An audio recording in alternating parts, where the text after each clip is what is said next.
la razón de abrir. 4,8 versus 5,2. ¿Vale? Generalmente se parece bastante. En este caso no se parece mucho porque están muy lejos del 1. Pero generalmente se parece bastante. Entonces, ¿cómo escribiríamos esto? Bueno, pues así, usando un poco de nomenclatura, que igual Jaime nos lo ha dicho así tal cual, los pacientes que debutan con una hemoglobina por encima del 10% tienen 5 veces más odds que los que debutan con una hemoglobina por debajo de 10. ¿Vale? Y otra vez nos pasa que como el 1 no está en el intervalo, eso significa que realmente el debutar con una hemoglobina por encima de 10 sí que es un factor de riesgo, significativamente hablando en nuestro estudio. ¿Vale? Porque los intervalos, o sea, los límites del intervalo están por encima de 1 y 2. ¿Vale? Entonces esto sería el otro. Y ahora vamos a ver un caso especial de ortectio, que es cuando tenemos un estudio de casos y controles. Cuando tenemos un estudio de casos y controles, no se puede leer por filas. No se puede interpretar esta fila ni el riesgo de expuesto, ni 15 entre 153 ni nada de eso, porque se ha alterado artificialmente. En nuestro estudio de casos y controles lo que tenemos es que hemos alterado la proporción de gente que tiene infarto y la proporción de gente que no tiene infarto, porque lo cogemos arbitrariamente, cogemos tantos infartos como no infartos, pero no son lo que se ha dado en la práctica.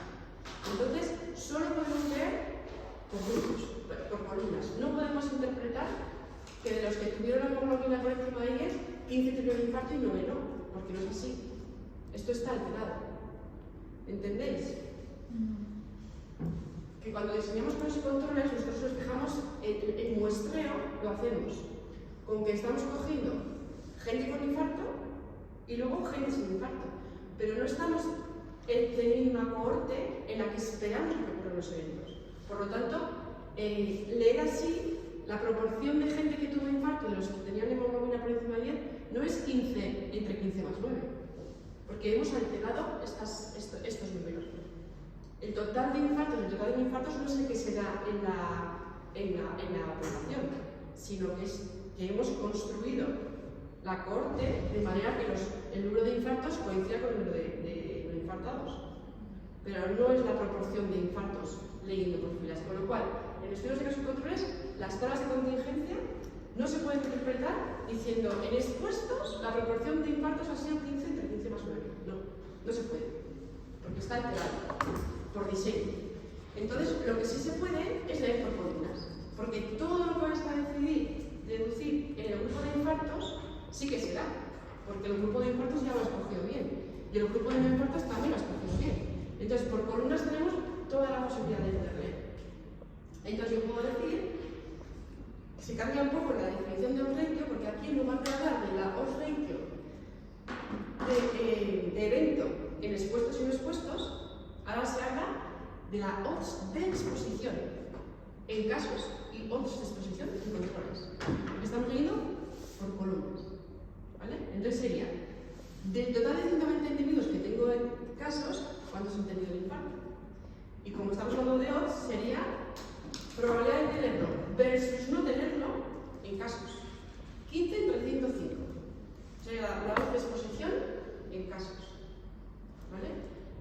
Sería de los que han tenido infarto, la proporción de individuos que debutaron por encima de 10 con respecto a los que no debutaron por encima de 10. Esa es la odds de exposición, de debutar por encima de 10, en infarto, en casos. Y lo mismo daríamos en la columna de la derecha. Probabilidad de debutar con una exposición, con hemoglobina por encima de 10, versus no debutar con la hemoglobina por encima de 10 en controles, en la segunda columna. ¿Vale? O sea, ¿qué es la mirada? Lo que tenéis que tener que os tiene que quedar claro es que cuando tenemos un estudio de cohortes, podemos leer tanto en riesgos relativos como en odds ratios, tanto odds de exposición como tanto odds de evento en expuestos y no expuestos, por filas, como por columnas. Sin embargo, en casos y controles no podemos leer por filas. expuestos no se puede deducir de la tabla. Entonces sí podemos ver por columnas y nos fijamos en eso. Entonces, la ventaja de los solfentios es esta. Que el odds realmente en los ratio tenemos la suerte de que siempre tiene esta fórmula. Sea casos y controles o sea cohorte. Siempre es el producto cruzado. ¿Vale? Siempre que lo pongamos aquí como expuesto en la de aquí y lo expuesto en la de abajo. Aquí evento y no evento, porque si no podría ser la inversa. Hay que tener mucho cuidado con los ratios porque a veces le pedimos a nuestro programa que nuestra tabla de contingencia nos devuelva los ratios, pero si él interpreta que la primera casilla no es expuesto y evento, sino que es expuesto y no evento, porque ha ordenado de distinta manera esto, el resultado que sale es justo el inverso que yo busco. Eso hay que tenerlo en cuenta. ¿Vale? Entonces, para este formato de tabla, que para mí es el habitual, que es expuesto y evento. Expuesto, no evento, no expuesto, evento, y no expuesto, no evento. ¿Vale? Para este formato, el los ratio es el producto cruzado. A por B menos entre B. ¿Vale? Y encima es igual el los ratio de exposición que el los ratio de Fermat. Da igual. Esa es la ventaja que tiene el los ratio con respecto al riesgo relativo. Que el riesgo relativo no se puede calcular en cada riesgo controles. ¿Vale? Entonces, es una ventaja. Si hacemos este estudio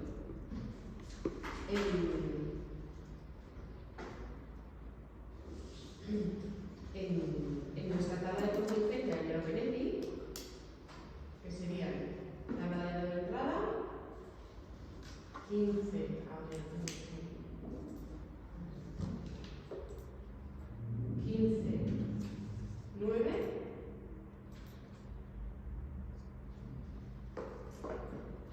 105 y 111, calcular, piensa que nos sale otra vez en la cuadrado con su p-valor, que nos comitan el exacto, y luego nos salen aquí el riesgo expuesto, que no tendría sentido porque no podemos interpretarlo así, pero sí que tendríamos nuestro ratio, el 1,75, que sería este valor aquí, con su intervalo, que sí incluye el 1. ¿Vale? Con lo cual la conclusión sería, lo que ponemos en la diapositiva, que sería, bueno, si hubiera salido significativo, hubiera sido los casos, pacientes con infarto, habían debutado con hemoglobinas por encima de 10 con una odds 1,75 veces mayor que los que no tuvieron infarto. Pero teníamos añadir intervalo de confianza y bueno, en este caso, está calculado aquí, si fuese mayor que 1 existe asociación y es positiva, si son los dos menores existe asociación y negativa, pero en este caso no es el caso, porque lo que ha salido es que no es una asociación significativa según el resultado. ¿Vale? Porque el 1 está dentro del intervalo. Por lo tanto, es un objeto, lo cuantificamos, que está muy bien, esto aporta más que lo que es el valor solo, porque ya te lo cuantifica con su precisión, pero la conclusión es que no existe relación entre debutar en este estudio de los controles, no existe relación entre estas dos factores. Pero si no, 1,75 es más de 1. Sí, es más de 1, pero no significativamente más de 1 por este diseño que tenemos. Porque tenemos muy poca gente que ha debutado con hemoglobinas por encima de 10, tanto en el grupo de casos como en el grupo de controles. Aquí no tenemos potencia para poder concluir que es significativamente estadístico. Por eso lo de trabajar con mayorías categóricas es un poco. Fijaos que hay gente, no son unos cuantos individuos, pero 1,75 es una magnitud bastante grande. O sea, lo ideal sería que nosotros dimensionáramos nuestro tamaño muestral para poder detectar que 1,75 nos vaya a salir significativamente estadístico.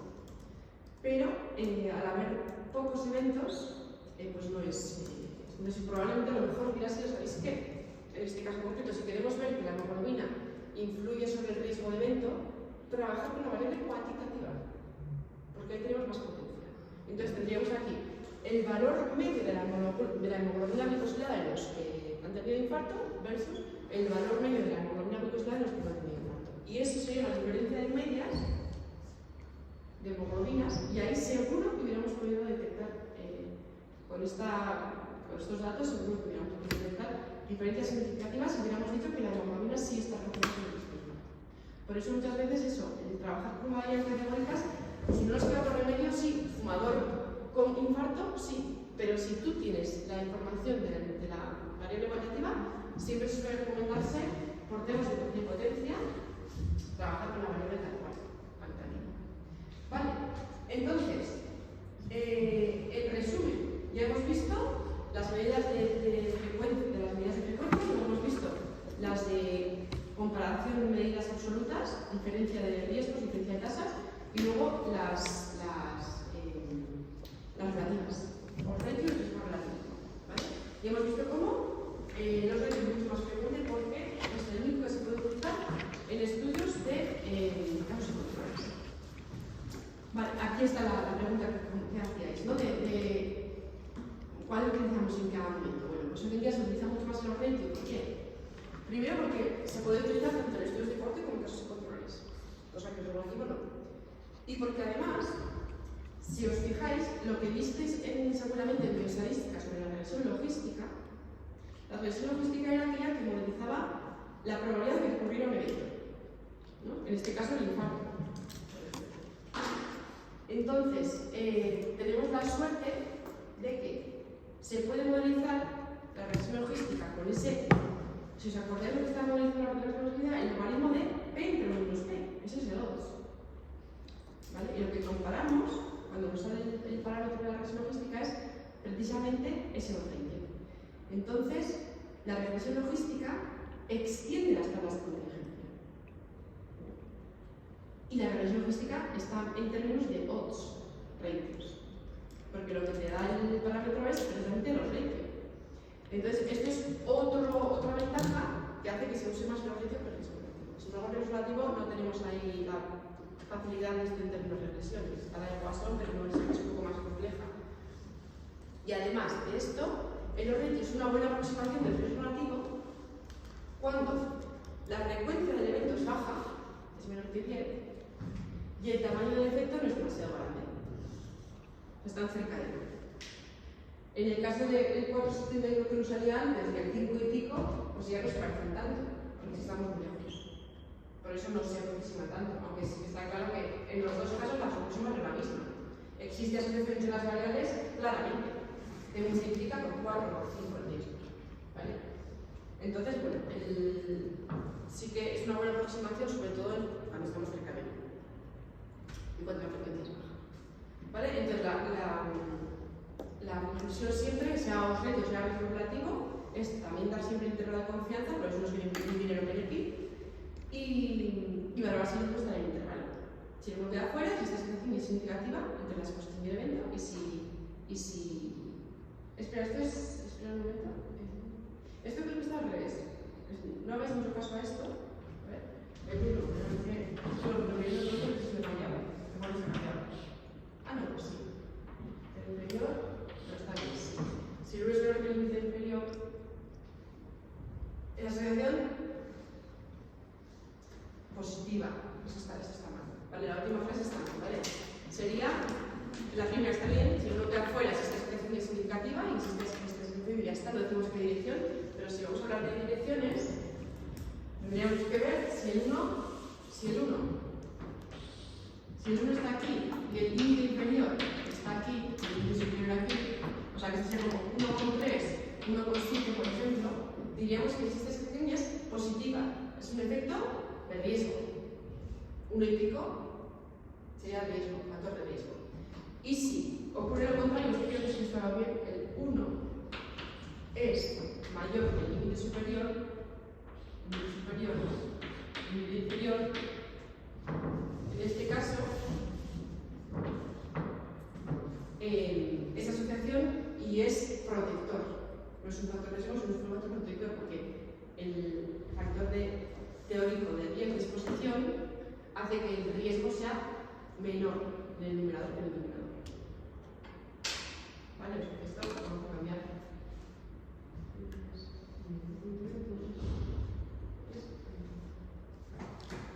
Perspectiva, efecto, riesgo.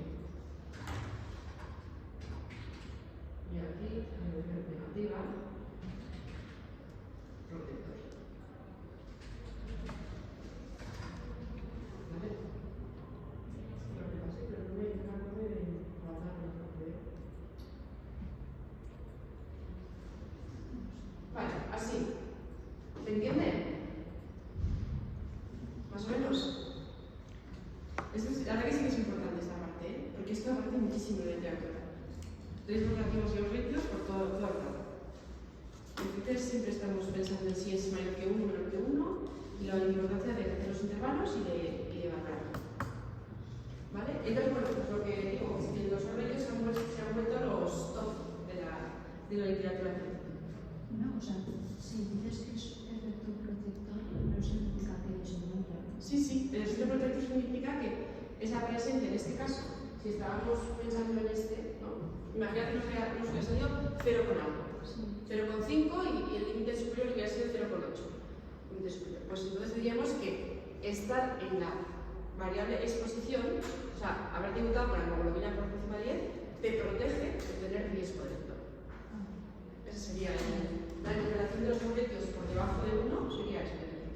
Entonces, claro, depende de cuál pongas como referencia.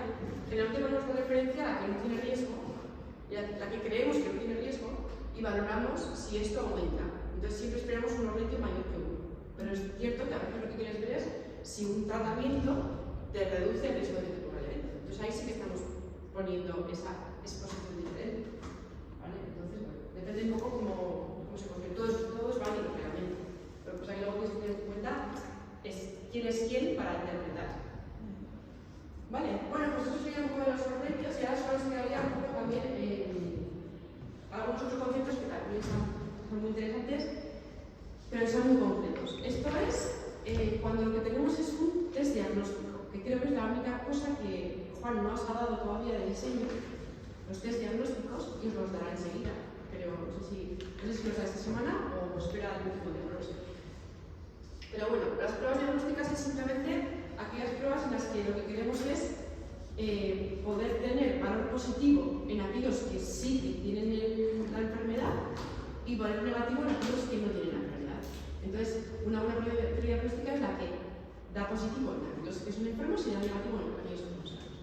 ¿Y qué tiene que tener un test diagnóstico? Pues tiene que ser válido, es decir, que mida lo que debe medir, que sea sensible y sea específico.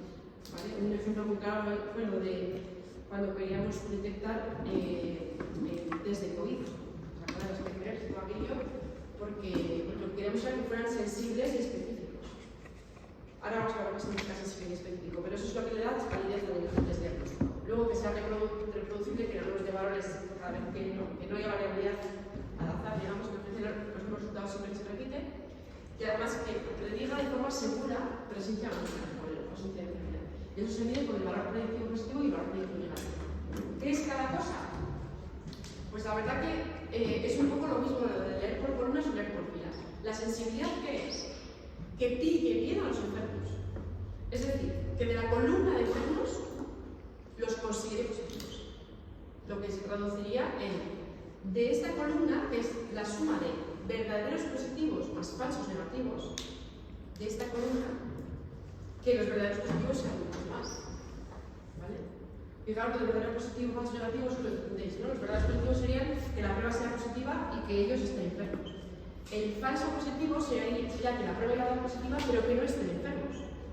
El falso negativo sería que la prueba haya dado negativo, pero que sí que estén enfermos. Y los verdaderos negativos son que la prueba ha dado negativa y que no estén enfermos. ¿Vale? Entonces, con esos cuatro valores, que son el ABC de antes, se define sensibilidad como la proporción de individuos enfermos que captan bien. De la columna de primera, los que captan bien, los verdaderos positivos. Y la especificidad es la contraria, bueno, lo contrario tampoco, sería la columna de los sanos. De los que son sanos, que no los agobie, que los identifique como sanos. ¿Vale? De la suma entre verdaderos negativos y falsos positivos, que el que más sea abundante los verdaderos negativos.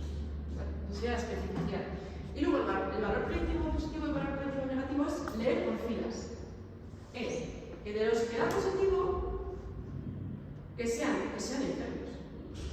¿Vale? Que sea el VPP.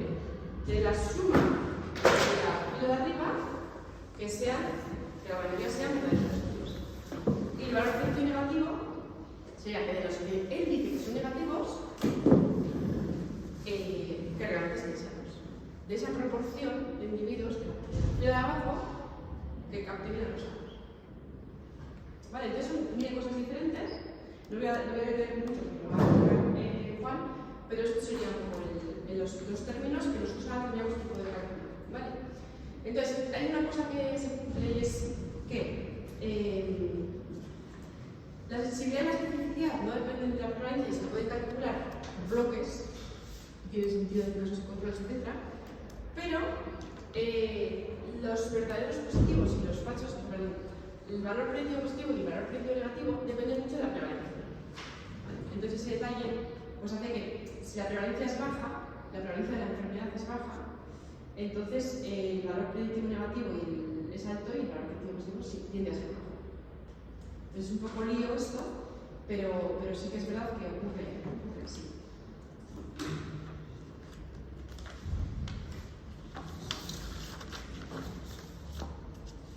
Eso, por ejemplo, en enfermedades raras es una buena medida. En enfermedades raras.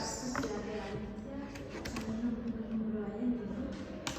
No es muy prevalente, lo que pasa es que, claro, a ver, estamos hablando de pruebas diagnósticas, y depende un poco del contexto, claro, si tú estás haciendo una enfermedad o la población diana es gente susceptible de tener una enfermedad rara, ya se prevalencia de gente. Pero sí que, bueno, lo que tenemos que tener en cuenta es eso, que independientemente de tu población, la sensibilidad de la especificidad la vas a poder calcular y no va a depender de esa prevalencia. Sin embargo, el valor predictivo positivo y el valor predictivo negativo sí que van a tener prevalencia. Entonces, va a cambiar si entonces en una población que tiene muy alta prevalencia no va a ser comparable con otra población que va a tener baja prevalencia. Sin embargo, así será la especial, sí. ¿Vale? Entonces, bueno, pues este es un ejemplo que sí que hemos hecho del servicio de anestesia, que querían conocer la capacidad del nuevo score para predecir intubación dificultosa. Entonces, tenían 500 pacientes y crearon un score que de alguna manera, pues bueno, por el punto corte 20 decían, bueno, este es negativo, no va a ser una canalización dificultosa, o este es positivo, sí va a ser una canalización dificultosa.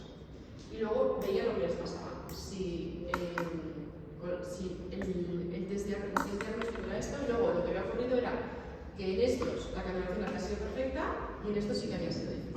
Entonces, aquí están puestas las columnas un poco al revés, porque difícil sería el evento, ¿vale? Entonces la sensibilidad sería de este grupo, de los que tuvieron realmente el evento, la acumulación dificultosa, ¿cuántos pilló el test? Entonces son 33 de la suma, ¿vale? Aquí está, estos son los positivos y estos están justo al revés de las dos sumas.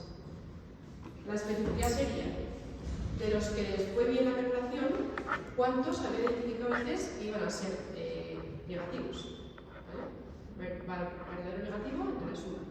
Y lo mismo con el IVPP y lo mismo con el IVPP. ¿Vale? Y para tener pruebas de confianza, ¿qué hacemos? Pues nos vamos a Benepi. Y podríamos meter la información. Igual lo puse así porque aquí nos pondría positivo negativo, positivo negativo. No, pues mira, aquí está bien puesto. 33, 11, 106 y 2.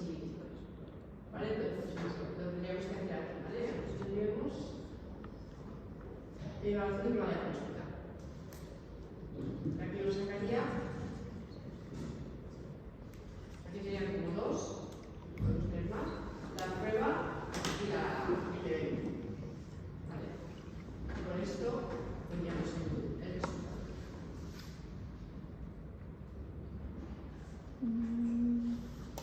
¿Vale? Y aquí nos sale que los cálculos. Sensibilidad sería de los 44, los que fueron verdaderos positivos, 33 conscientes y 35%. Y así cada uno de los cuatro valores que hemos sacado, sensibilidad especial, valor predictivo positivo, valor predictivo negativo. Hay otros, si recordáis la capa de Cohen, salía en el tercer ruido cardíaco, que por cierto ahí sí que os voy a subir el resultado, pero no lo he subido todavía.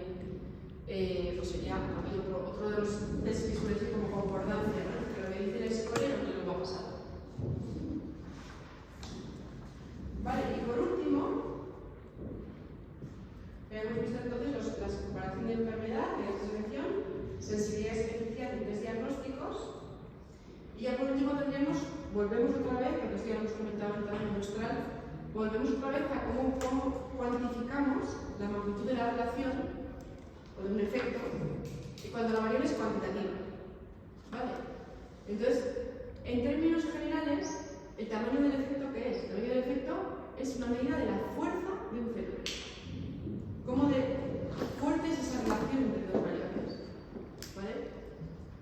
Si estamos midiendo el cambio entre el pre y el post a partir de una intervención experimental, por ejemplo, hacemos una formación y calculamos cuántos sabían los profesionales antes y cuántos saben después, ese es el cambio del efecto sería cuánto ha mejorado ese nivel de conocimiento entre el pre y el post. ¿Vale? Porque puede ser, ese también puede ser el cambio en el resultado.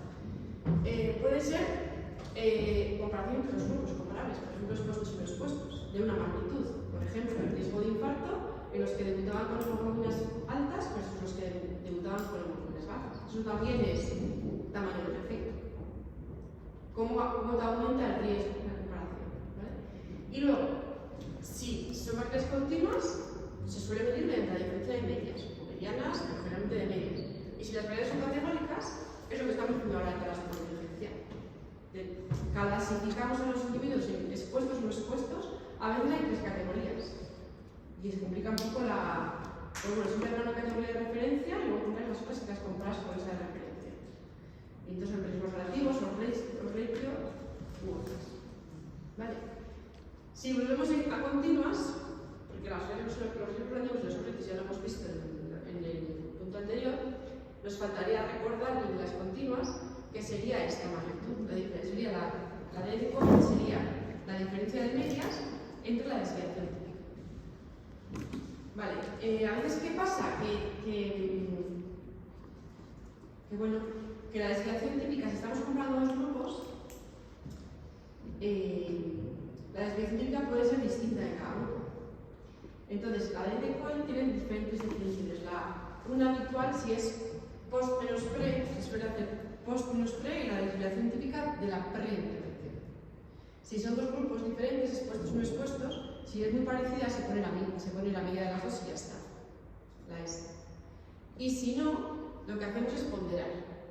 Y le damos la desviación, lo que hacemos es la desviación de uno de los grupos con su tamaño muestral más la desviación de otro grupo con su tamaño muestral entre la suma de los tamaños muestrales menos uno. Una pregunta, ¿esto es como la necesita? No, esto no. Bueno, pero simplemente que sepáis que a veces tenemos duda de decir, ¿aquí qué desviación pongo? ¿La de este grupo o la de este? Pues depende, si son muy parecidas se pone la media de las dos. Y si no, se calcula la G de NGs, que es otro concepto, como la de Cohen, que a veces pues, te salen las soluciones, vamos. Y lo que sí tenéis que saber un poco más o menos, así como de forma orientativa, es que si esta de Cohen está en torno a 0,2, 0,3, pues se considera que esa magnitud es pequeña. Si está en torno a 0,5, se considera magnitud mediana, media. Y si está en torno a 0,8, ya es una magnitud muy grande de las diferencias. Pero depende del contexto. ¿Vale? En algunos casos, el 0,3 ya es una verdadera barbaridad. Pero bueno, si os fijáis lo que hace es cuantificar en función de la variabilidad de la variable.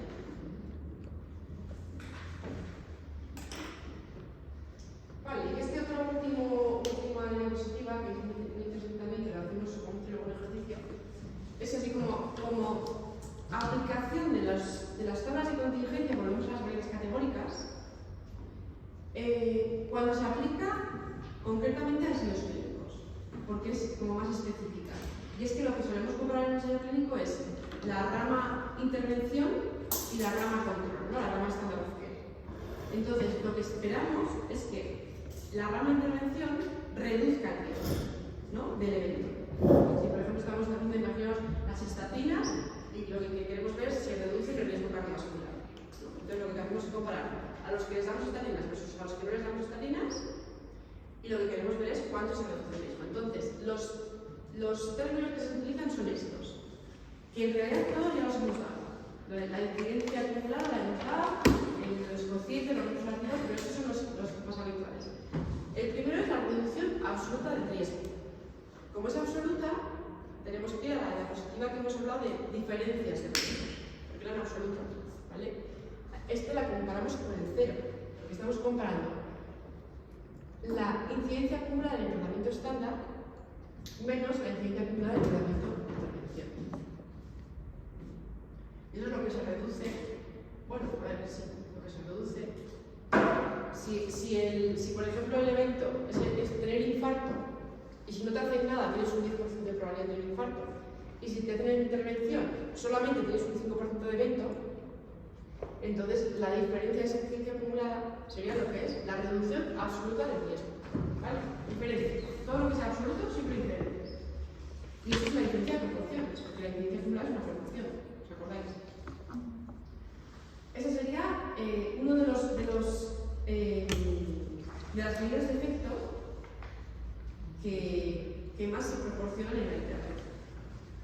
Luego está la que más es esta, la del riesgo relativo, que ya lo hemos visto, que aquí también sería del tratamiento de intervención respecto al tratamiento estándar.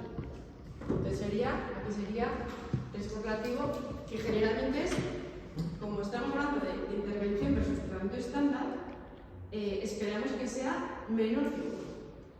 Como estamos hablando de cocientes, siempre compararlo con el 1.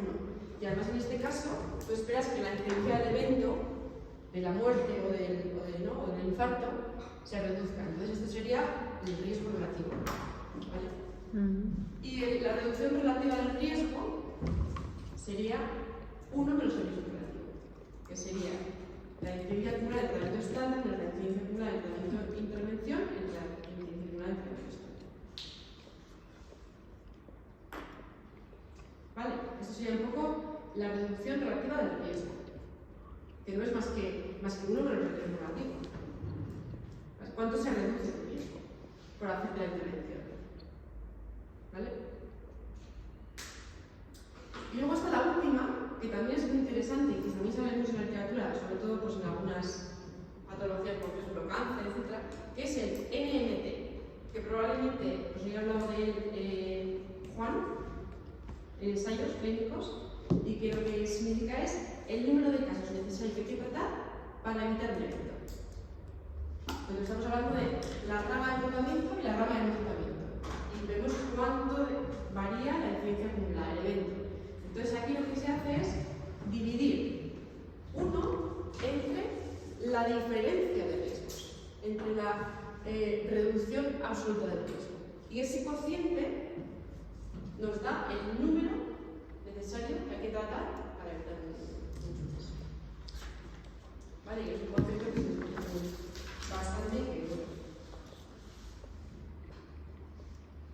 si necesitas, por ejemplo, tratar 4 individuos con estatinas para evitar un infarto, es muy bueno. Si necesitas tratar 20.000 individuos para evitar un evento, pues igual no merece la pena. ¿Vale? Entonces, esa parte se suele traducir en aplicabilidad clínica. Entonces vamos a hacer un ejemplo de un estudio que sí que se puso en marcha, no con estos datos, pero sí que se puso en marcha, que era lo que les comenté. Se estaba evaluando en el estudio digestivo el riesgo de sangrado en diferido desde la primera semana, y lo que se hizo fue ver si clipar, cuando se hace la resección del pólipo, si hacer el clipado reducía el riesgo de sangrado. Entonces aquí el tratamiento de intervención sería clipar, el tratamiento estándar sería no clipar, y luego veríamos si ha habido sangrado, se ha producido el evento, o si no ha habido sangrado, no se ha producido. Y entonces era un ensayo clínico en el cual reutilizaban a 1.200 individuos en cada uno de los grupos, y entonces aquí la pregunta es, calcular todos los parámetros de interés de este ensayo. Entonces, vamos a hacerlo, si os parece. Podríamos poner esto en intervención, sería aquí 90. Bueno, a ver, no sé, aquí si hay más.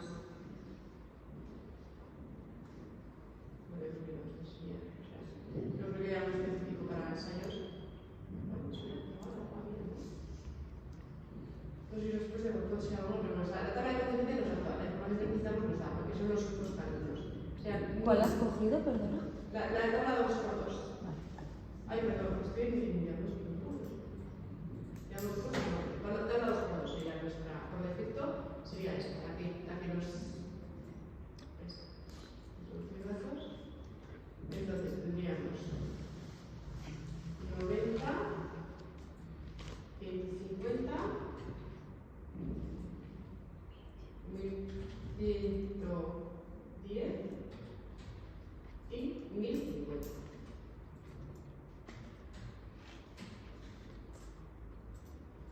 Vale, simplemente tenemos sus cálculos, ¿vale?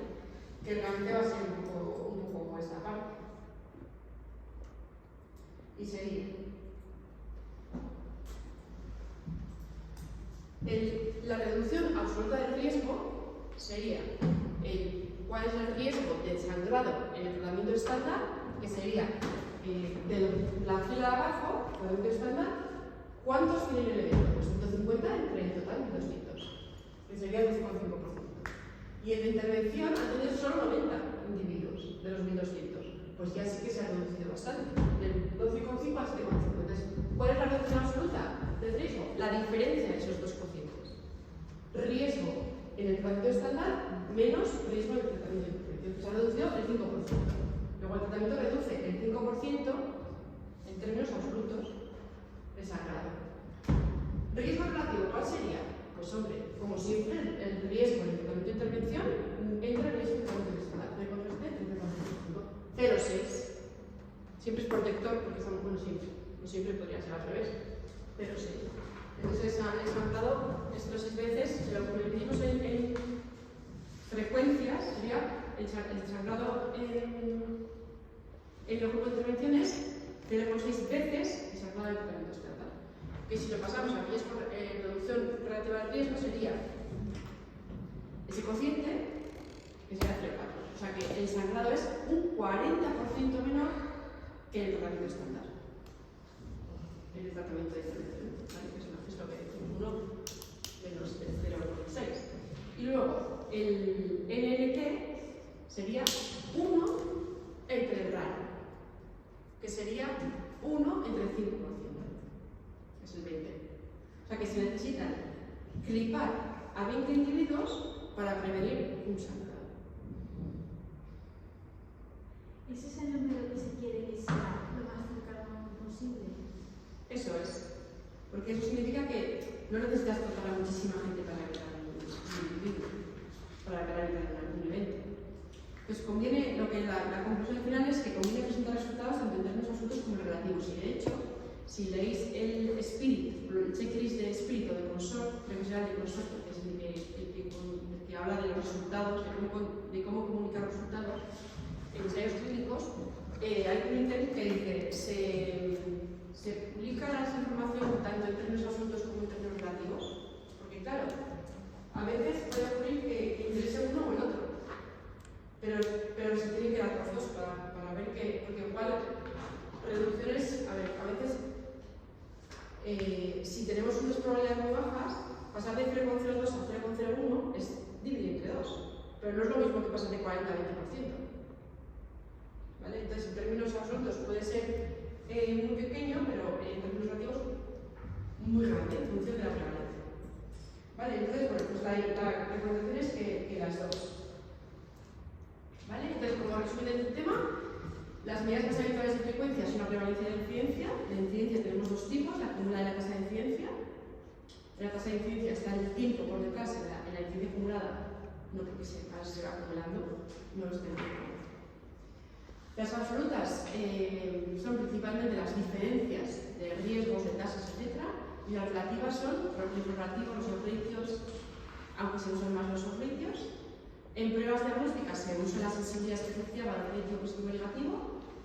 En variables continuas, el tamaño del efecto se estima utilizando la de Lecoy. Y en las categóricas, los que hemos visto principalmente en ensayos, la RAR, la RR, la RRR y la INT. ¿Vale? Y luego, como os dije, como no me da tiempo de dar la parte de tasas estandarizadas, si alguna tenéis necesidad de estandarizar una tasa por grupos de edad, etcétera, que tiene su lógica, porque para que sea todo comparable, las poblaciones obviamente tienen que ser comparables. Si yo hablo de la prevalencia de diabetes aquí es del 12%, y en País Vasco es del 13, pues igual si ellos son mayores, pues es que igual no toca. Entonces, para hacer la comparación, la tengo que hacer bien estratificando por grupos de edad y estandarizando.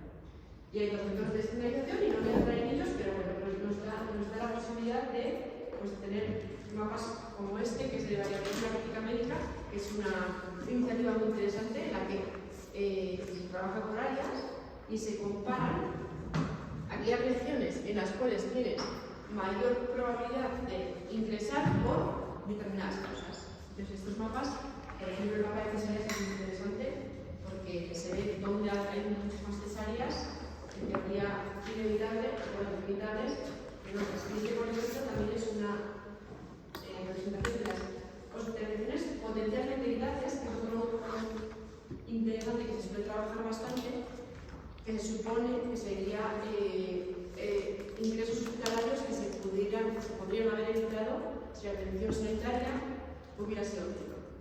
¿Vale? Es significante mucho, pero sí que hay está descrito quiénes pueden ser. Y luego pues se estandariza. Vale, ¿qué tal? ¿Tema? Bien, ¿no? ¿Quieres que hagamos algún ejercicio ahora un poco así repaso antes de hacer el descanso y así no nos vemos para después? Tanto de